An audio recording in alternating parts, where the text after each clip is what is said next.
పెళ్లైన 7 ఏళ్ల తరువాత సంతానం కలగబోతోందని ఆనందపడ్డ ఆ తల్లిదండ్రులకు గర్భశోకాన్ని మిగిల్చిన వాట్సప్ వైద్యం. ఆసుపత్రికి వచ్చిన గర్భిణికి వైద్యం చెయ్యాలని నర్సుకు మరెక్కడో ఉన్న వైద్యురాలు వాట్సప్ వీడియో కాల్ ద్వారా సూచించడంతో వికటించిన వైద్యం. రంగారెడ్డి జిల్లా ఇబ్రహీంపట్నం నియోజకవర్గ కేంద్రంలో ఘటన.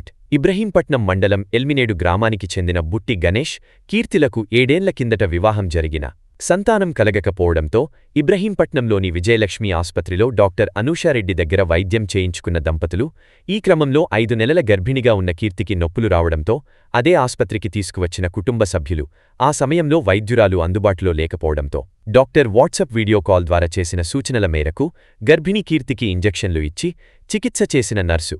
దీంతో వైద్యం వికటించి గర్భంలో ఉన్న 2 మగ శిశువులు మృతి.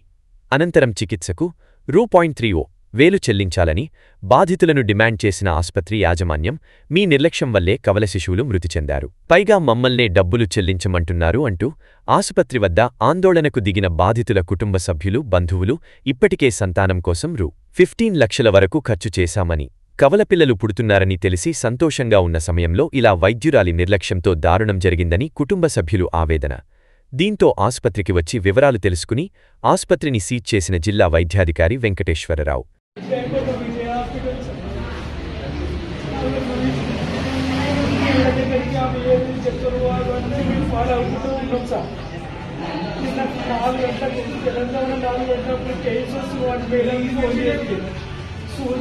నొప్పులకు సూది పీమంటే సూది పీపారు సార్. వాట్సాప్లో పెట్టేసి అది తీసుకొచ్చి ఒక సూది పెట్టుకుంటున్నాం.